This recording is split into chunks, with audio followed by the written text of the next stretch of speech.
Hello, everybody. Welcome back to the channel. I am your host, Neil Winterregg, joined as always by Dr. Greg Winterregg, CEO of Matterhorn Business Development, author of the Amazon best-selling book, Fun at Work. Hello, Dad. Hey, Neil. He does also happen to be my dad, if I didn't mention that or if you were confused by the last names there.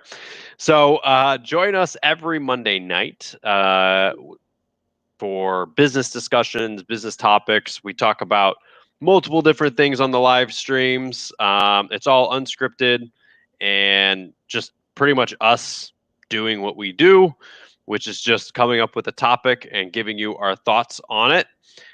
We are live on Facebook, LinkedIn, and YouTube. So whichever way it is that you are watching this, join us there. We welcome comments. Yes, we do. If you feel like you have something to say, please go ahead and say it. I'm going to talk for just another minute or so before we get into the real discussion while it goes live for everybody. But if you're watching this on a delay, feel free to leave some comments down below. We love it when people tell us how stupid we are. It brightens up my day. And we love hearing from people. But we also love to have other topics and discussions about what you might want us to talk about. So far in the live format, we've talked about staff meetings. We've talked about customer service. Last week, we talked about discounts and why you don't want to give out discounts for your services to your customers. So if you didn't see any of those, you can go back through and you'll be able to find those on YouTube, Matterhorn Business Development on YouTube, and you can find those all there. So tonight we're going to talk about an interesting topic, and the reason we picked this as a live topic was because every week when we sit down to film the pre-recorded content for our YouTube channel, we all come up with different ideas and topics and subjects, and then we decide if it's something we do want to talk about, we don't want to talk about. And I was very interested in what big tech is doing from a business perspective of, website hostings, blocking websites. Parler gets taken off of its platform, and this is definitely not a political debate. So you can leave all the political comments you want. I probably won't even keep them up because it's just a waste of my time. But we got into a long discussion about how we would approach something like that in one of our 5 to 10 minute pre-recorded videos from a business perspective. So we decided, let's talk about it live. Really what you're going to see here is me and my dad figuring out for ourselves what we think about these topics. And we are not experts about big tech and all this type of stuff. But what we want to do is we want to give you a business owner's approach or business mentality towards technology, how it has changed business and how it's affected business, things like that. So that's what we really wanted to discuss here tonight. So Dad, I'll turn it over to you. Kind of like when I brought up the topic a few days ago, Twitter, Facebook, Amazon by banning Parler or shutting down the Parler servers, which was the Facebook alternative platform, which has been labeled as only a right-wing platform, which it's not, but that's what they're trying to say. Removing these things from a business perspective, what's your thoughts on all this? Well, I'm totally dating myself. I was born in 1955, and did you guys have cell phones? we had rotary dial phones.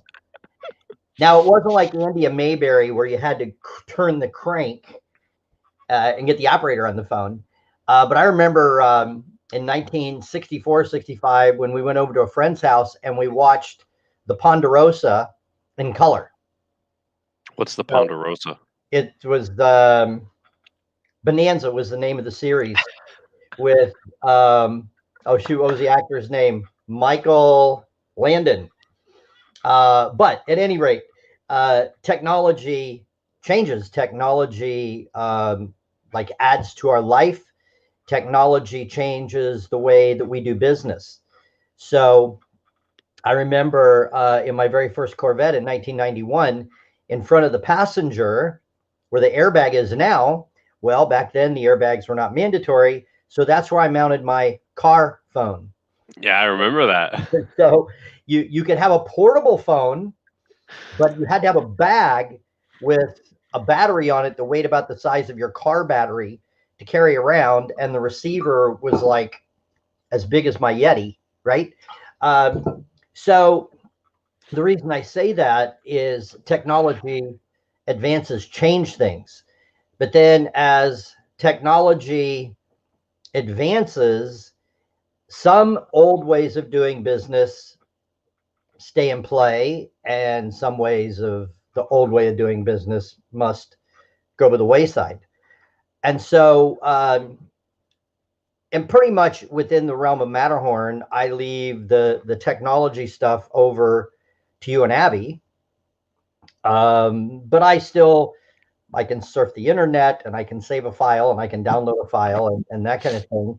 But I guess my point with all of this is there are technologies out there that you can definitely turn to your advantage to forward your business.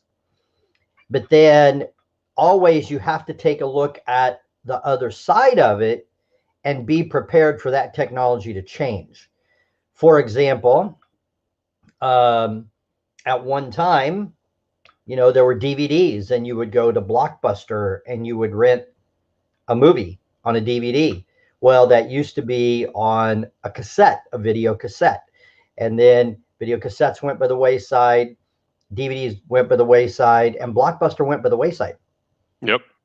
Because they didn't start something live streaming, et cetera, et cetera. And now look, Netflix comes along, and now, Which, by the way, I remember when we signed up for Netflix in like 2001, and we would get the DVDs sent to our house, and then you'd have to mail them back in the mailbox. Yep. And that's where it started. So look where Netflix started, and then where they came to, right? So they changed with the tech that was going on at the time, and they changed their operating principles to develop and advance and all that kind of stuff. So obviously technology is good for business. But at the same time, like you said, you can't run your business off of one. Okay, so let's say I sell. I always use these examples. I sell chapstick on Amazon, and I have this great product on Amazon, and I sell chapstick. And then all of a sudden, one day, Amazon decides it doesn't like something about my product, or I get fraudulent 1-star reviews from some new competitor, and all of a sudden I go from being the top seller to no seller on Amazon, and I had no plan B, I had no backup, I had no other alternative income source, I had none of that stuff. Now you can sit there and you can blame Amazon for being crooks and criminals, or the guys who left you bad 1-star reviews, but at the same time, if you're a one-trick pony, that might happen to you. Well, and that's kind of where I was going. We're totally on the same page. And so definitely take advantage of openings in the marketplace. Definitely, like we're talking now about big tech. If you can find a way to become more popular using Instagram or whatever, by all means, you should do that. But then when you start seeing some bad signs, and you've lost control then of that avenue, just if we use Instagram as an example. Yeah. And then you're right. People can go online. They can lie about you. They can start rumors about you. Instagram can decide that, your industry is no longer needed on their platform.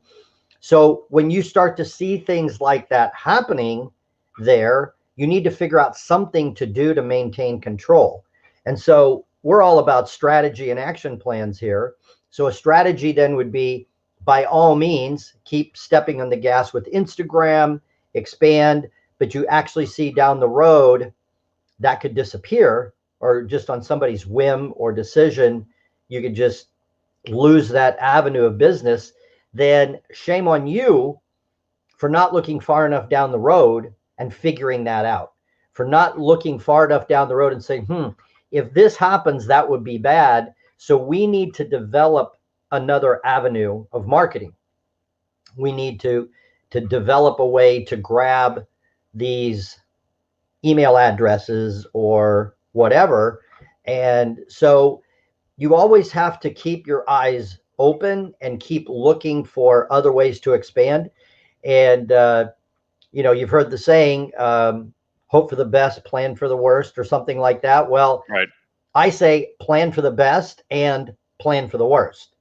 So if this Instagram, just sticking with that analogy, this is rolling good. We're going to keep doing this. We're going to keep doing this. We're going to keep doing this. And then, we saw some bad signs, something that could turn against us.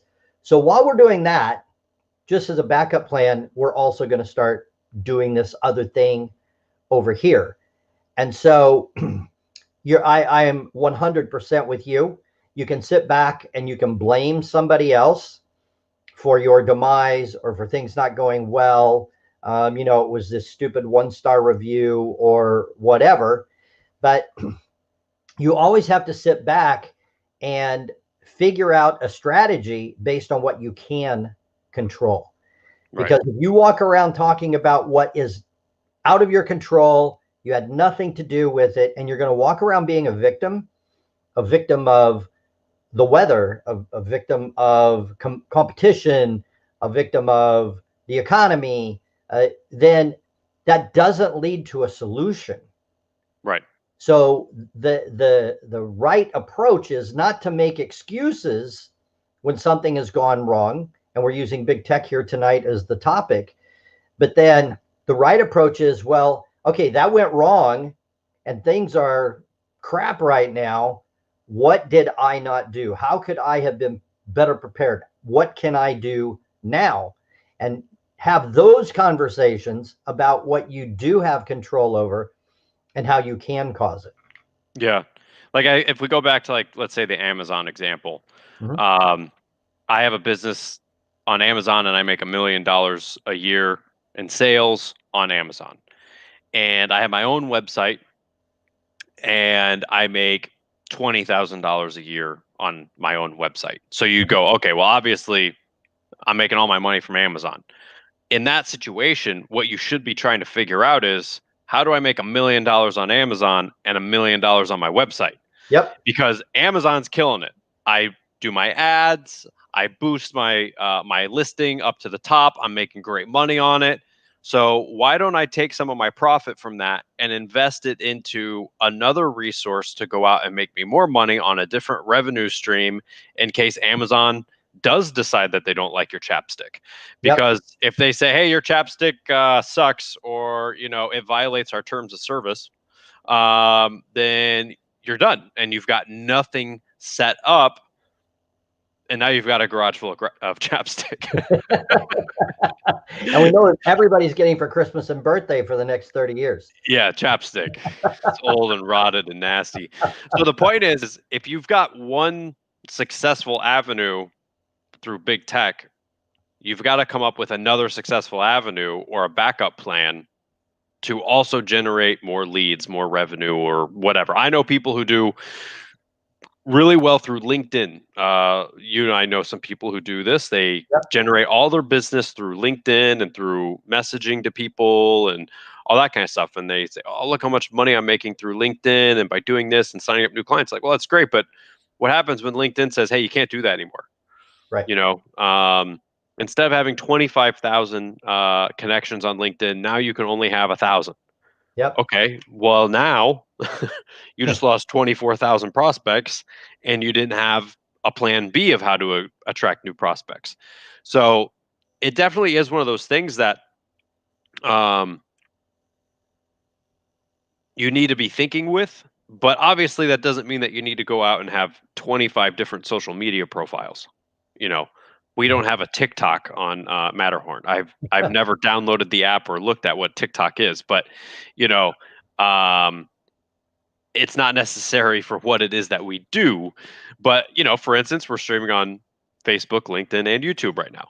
So we have 3 different avenues that we reach out to people or talk to people or whatever. So you have to be thinking with that. Now, what I did want to talk to you about, Dad, was the idea that you can have your website taken down by your hosting agent, or you could have your Twitter profile completely blocked or your Facebook completely blocked because of whatever reasons that they come up with. And from a business perspective, those platforms do have the right to do that. So if Amazon hosted our website and they decided, you know what, we don't like Matterhorn Business Development anymore, we're going to cut you go, we're going to let you go.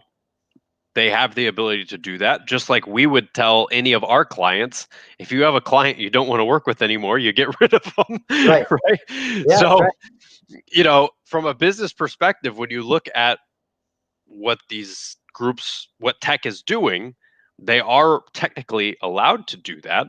Yep. But going back to what you said earlier, everybody has become so dependent upon 2, 3, 4 large owners of all technology that once it's taken away, you start to realize how they've changed the landscape of business in a sense.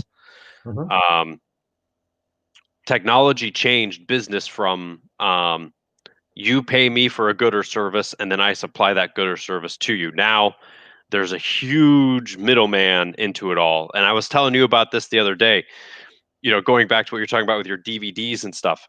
So, you know, we went from VHS to DVDs to now we just download everything. You know, Yep. I want to buy a movie. When I used to travel all the time, I'd buy movies every week to watch on the plane.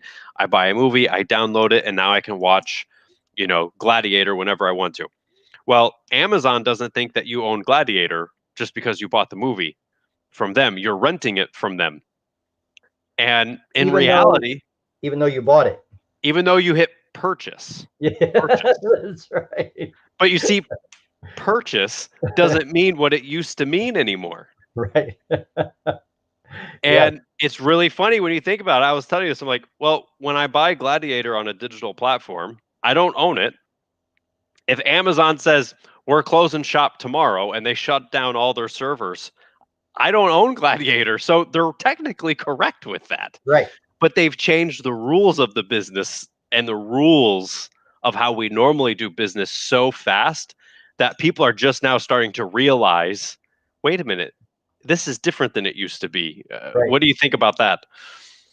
Well, again, this is one of those things that's out of your control. So we can debate, you know, all night, all day long, whether it's fair or not. And so it actually doesn't matter if it's fair or not. If they hold all the cards, they make all the rules will have arbitrary twists and turns. Again, my whole point is you just can't go the effect of that. Mm-hmm. You just always have to be nimble. You always have to be one step ahead. You always have to be preparing for something to go bad, something to go wrong. And I guess the you know, one thing that I could get into a big long story about, but I won't. Is whenever I make a decision, I have to sit back and take a look. If this all goes to hell, this does not work out at all the way I intend it or expect it, think it should, people have promised it should work out one particular way. Well, if it all goes to hell, can I handle that? Right. Like if it does all fall apart, then what would be my next move? And so that's what I talk about when I say plan for the best, plan for the worst. So then if I can handle the worst case scenario, which I would not be happy about, but you know, it's not going to lead to bankruptcy. I mean, I don't know. There are some decisions I made that could have led to bankruptcy, but I guess when I stand back and look at how it could go bad, and if I could handle it going that bad, then I'm fine. So I think we need to keep our eyes wide open in this digital age and plan to use all of the available resources, all the avenues that are out there.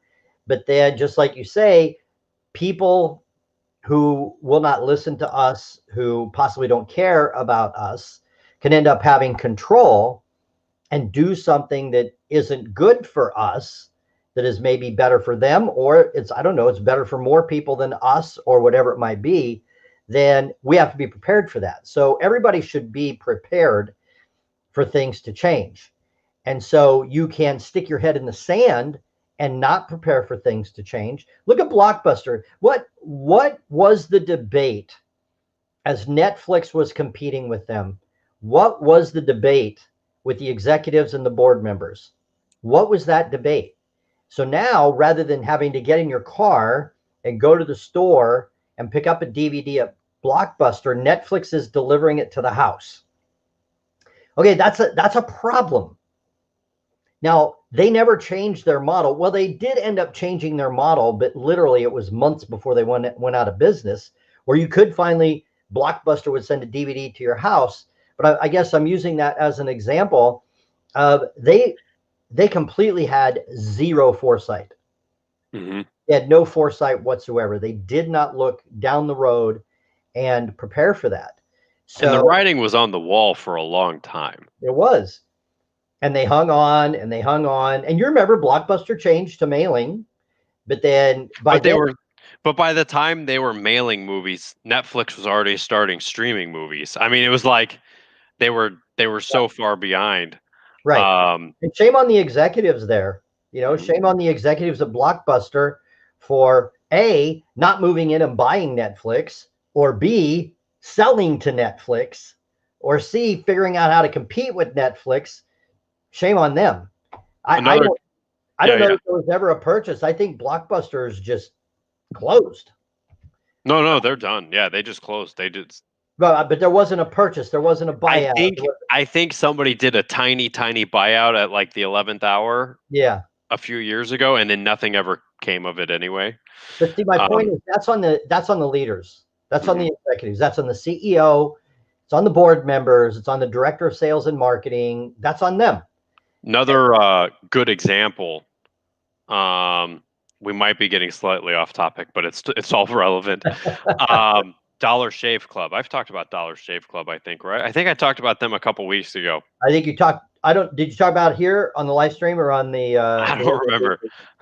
We do a lot of filming and talking. So when Dollar Shave Club first started, and you could order your razors online, and then they would just ship 4 razors a month to your door, for like $8 or $9 or $10 a month.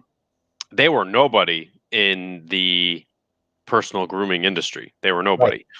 And Gillette, Schick, all of the big razor companies laughed at them and said, "You're not going to make it." Yep. And that guy started that business and then sold it within just a matter of years for $1 billion. That's awesome. Good for him. And so then Gillette, I remember, because I've been with Dollar Shave Club since like 2013 or something like that. Like I've literally been getting razors from them for like 7 years, 8 years. So then after Dollar Shave Club made a huge impact and actually started eating into their profit, well, then Gillette came out with their own mail order for blades. And it was the same price, like, $8 a month or whatever. Yeah. But it only got you like 1 razor blade a month. And so you'd watch the commercials. It would say on the bottom, 1 month worth of razors. And it would say on the bottom, average use 2 to 3 times per week. So they're expecting you to only shave like 2 to 3 times a week to get 1 month out of 1 razor blade. Right. I'm like, you're already done. But they used to charge, Yeah. I remember before Dollar Shave Club, I used to spend like $25 or $30 on a pack of stupid razor blades. Right. And then I'm like $8 a month and they were just as good. Yeah. It didn't have 12 blades, it had 4, but it worked just the same, Yeah. But these big companies were just like fat, dumb, and happy. And they figured, whatever, no big deal. And then boom, here's somebody else with a different idea coming up and making it happen. And, there's always innovation in every industry, and kind of circling the conversation back around to big tech. So right now, by all means, use big tech to your advantage. Use it as much as you can. It's a way to find your target market. Like you say, TikTok, Instagram, they're not really our market. So we're using what we can. We're using this live face stream here tonight. But our future is not dependent on live streams. Yeah. So we have many other things that we're doing, many other ways to expand, small business networking groups, one-on-one referrals, word of mouth, all of that. So we're using what we can at this time. If it disappears, we're not going out of business. Right. So We have multiple avenues lined up, yeah. but I think the point with the way big tech has changed business is just that the tech moves so fast Mhm. that they do a lot of shady crap. And they do a lot of shady crap. Yeah. And they can, and everybody gets I like it when people are like, "Oh, Amazon, we should boycott Amazon." I'm like, "So you're going to boycott Amazon? Think about that for a second." Or I'm going to boycott Google. Okay, so think about that for a second, right? You're going to Yep. boycott Google because of X, Y, and Z policy that they passed that you don't like. Well, if I boycotted Google right now, I wouldn't be able to live stream. I wouldn't be able to check my emails. Yep. I would have to get an Apple phone. None of my contacts would transfer over because I have an Android device, which is owned by Google. All of those contacts are saved in my Gmail account, which is owned by Google. So if I go to Apple, I have to start a new email address. I won't be able to transfer anything over. And, the list goes on, right? Right. But we've just become so dependent on them so fast. They can do whatever they want at this point. Yep. And, the only thing that you can do is find an alternative that works for you. If you want to boycott Google, then go for it. But you won't be able to have a business profile for your business on Google. You won't be able to have a Facebook page if you decide you don't like Facebook anymore. I mean, the truth is, it's just sort of like that's what we've put ourselves into because we've let them get to this point. Yep. It's just they've changed business so fast we couldn't even keep up with it. Well, and I don't know that we've let them. It's just kind of like how things have evolved. And our family knows a YouTube influencer that has over 4 million YouTube subscribers. And what they are doing is they're now putting their videos on another platform. Mm-hmm. And they have a message and a product and a service that nobody should ever have a problem with. But still, these are super smart people. And they're now taking their content and they're putting it somewhere else just in case, which is super smart. Yeah. So and if that's what you have to do, then that's what you have to do. But 10 years ago, we didn't have the option to do even what we're doing right now. Right. There wasn't live streaming. Yeah. There wasn't, so like, that's my point. We're going to ride the wave. Yeah. And use the available resources and then keep our options open for other avenues. And, if I had a really, really great Amazon business, then I would definitely be looking to bank some of that money, rainy day account. I don't know. You just never know because you're dependent on something that's out of your control. And personally, not to get too far off in the weeds, but this is where I like owning my own business. Yeah. I can make my own decisions and I can pivot the way I need to pivot when things change. Matterhorn tripled during COVID. And I remember the conversation that you and me and Abby had when we got thrown out of our workspace because we didn't get thrown out. We just got locked out during the lockdown. We're like, well, let's see where this is going. And we completely used it to turn it to our advantage. And we lost some clients, but we picked up many more. And so that's what I love about being a small business owner. That's what I love about owning the company and being able to make decisions. And it's actually part of the fun of it is what's happening right now. How can we turn things around? How do we make it to our advantage? How do we grow in spite of this problem? And so that to me is the spirit of an entrepreneur and it's taking advantage of it. I had an opportunity, maybe you've heard of Kevin Harrington, and maybe this is way off topic and you can reel me back in. Kevin Harrington is now, I believe, a billionaire, but he was on the Shark Tank for the first few years. He's from Tampa. And year and a half ago, I was at a seminar where he was talking and he talked about how he became so wealthy. So he was watching his cable TV one night, and this would have been a long time ago. And at midnight, the colored bars came on, and they're like, "Why did these guys not broadcast at night?" And so he was like, what could you run at night? So then he went to some sort of an auto show or something, and there was a guy with some sort of a knife, and he was putting on a show, and people were gathering around, and he's selling knives. And so then Kevin Harrington walked up to him and said, "You know what? I want to put you on TV." And so he found this guy who was entertaining, who had a personality, who had a product, and he went to the cable company and said, "Hey, what if we do this? Will you?" And they like gave him the time for nothing. And so it turned out to be this huge, in the middle of the night, people were buying these knives. And so I'm just saying, you always have to keep your eyes open. Yep. You always have to be thinking outside the box. What is the opportunity there? What is the opportunity here? What can I do that's innovative in my arena, in my industry? What do you know? The best thing that I could say, Yeah. when you think about what's innovative, is go back to what we used to do 20 years ago. Yeah.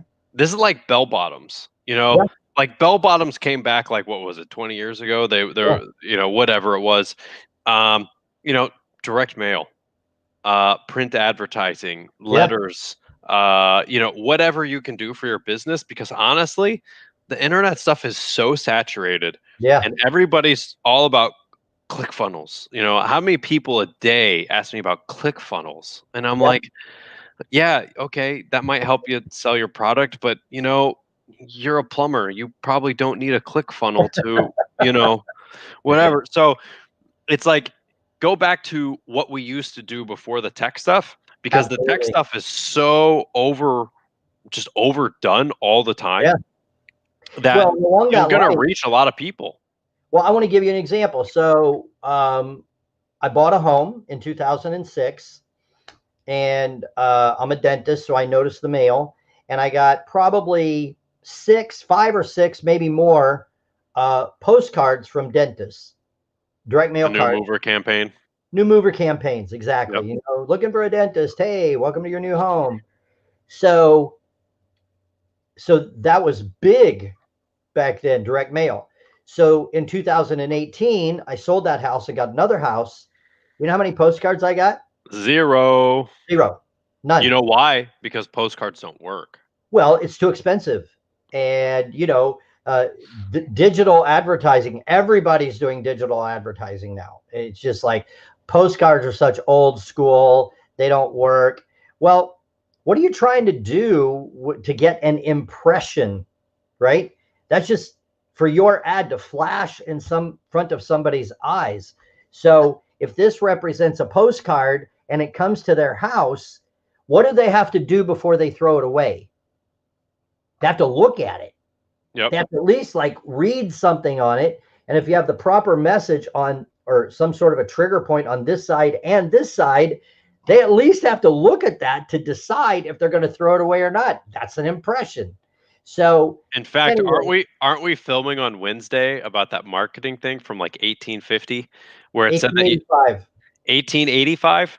Yeah, 1885. Okay, so we're filming on Wednesday. It'll be up next Wednesday. It's 10 days. We film our videos 1 week in advance. We're filming on Wednesday about how a marketing guy in 1885 discovered that somebody had to see your ad 20 times. Yep. And he laid it all out. 1885. 1885. Yeah.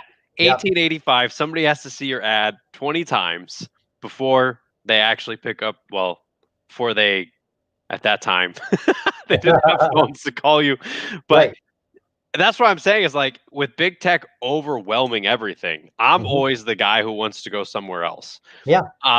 If I see everybody going this way, I am just instinctively going to go around, because I always know that if everybody's going that way, then I'm going to get better results if I go a different way.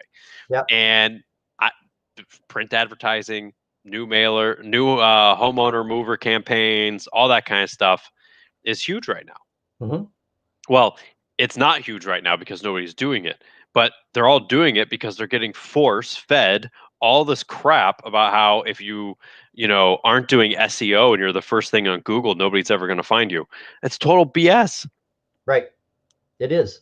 And so I guess the point here, because we're kind of nearing the end of the broadcast, is by all means use all available resources, think outside the box, and be innovative and creative in that space, but then also look down the road and just look at how it could go bad, how it could go wrong, and how you can prepare for that. Yeah, I think that's pretty much where everybody needs to look at it. And in true fashion, we started with one topic and sort of ended up on another. But I honestly think that's the only way that you can look at the way things have changed because of technology is have a backup plan, look at where you're killing it with your online SEO, this, that, the other thing, but then look at where you're not doing so good. Say, well, man, I'm killing it with my Facebook ads. I get tons of money from Facebook. Instead of putting all of your money in just Facebook ads, you should look at the ads that aren't working on other platforms and figure out how to start generating another income stream at the same time. While not stopping what you're doing on Facebook. It's having multiple things running at the same time, multiple avenues or outlets or whatever. So, the technology is not going anywhere. It's only going to advance from here. Right. Whether or not it gets more regulated and controlled, I don't know. If Facebook decides that they don't like you anymore, they can remove your profile. I mean, that's what you agree to when you make your account and you skip reading the 4 million pages of user agreements. They're also listening to us right now because that's part of the user agreement. Right. That just is what it is. And we're not going to just, change that overnight and have your business get affected by that unless you come up with plan B or another avenue there. So, yep. I don't know. That's kind of my thought on it. This is why we did a 37-minute live stream instead of a 37-minute pre-recorded video. So like I said earlier, by all means comment, put something in the comments. Yeah, if you're watching this later, leave comments on what you want us to talk about next week as well. Yeah, absolutely. And then we can start taking up other topics. We're going to be doing this every Monday night, 7 p.m. We're going to try and keep it in the 40-minute zone and just throw out food for thought. At the very least, we hope we stimulated some new ideas for you here tonight, and hopefully maybe another way of looking how to expand your business. Yeah, and if you are just joining us here, or I know some people have been coming and going from the stream, but if you want to work with us, because of course you do, and of course you want more profit, go to adventuretoprofit.com. We have another group session of mentoring starting. If group sessions or group training isn't your thing, then we have one-on-one training as well. But the point is to get you more profit and have more fun at work, because if you can't have fun doing it, then why do it? Download Dr. Winrig's book, Fun at Work, which you can see over his shoulder there. Amazon bestseller. You can find it on Kindle, audio, or get a traditional copy. If you sign up for the Adventure to Profit program, we'll sign one and send it to you. But we're here to help you grow your business. We're here to help you have fun. If you're watching this on one of the other platforms, go to Matterhorn Business Development on YouTube, hit subscribe, like the stream, check out some of our past live streams, and we are doing we're still doing one live stream a week and then 2 pre-recorded videos. So Mondays at 7 is the live stream. Wednesday and Friday are when our recorded content comes out. We do a number of different topics and subjects. We even do product reviews for Asana, Canva, Remarkable, things of that nature. There's Greg's Remarkable. It's sleeping right now. It is sleeping. It's sleeping. So we do all sorts of just whatever it is that we want to do to help you guys do better and have more fun at work and do hit your goals. 2021 is not going to be better than 2020. It just comes down to how you handle it. Yeah, as far as the environment goes, it looks like it's going to be very similar. But We have some very big targets, and we expect to hit them. And we would love to help you achieve your goals this year. Yeah. So join us next Monday, 7 o'clock. We don't know what we're talking about just yet. We always come up with it later in the week. But we do put notifications out on YouTube, LinkedIn, and Facebook that on Monday, and we'll kind of put in there what the topics are going to be for tonight or whatever. So we'd love to hear from you. Leave comments down below about what you want us to talk about next time. And I think that's all we have to say. I'm good. You want to give a double thumbs up before we head out? Back up. There you go. There you go. Okay, good. The patented double thumbs up from Greg. So we will see you all next week. Take care.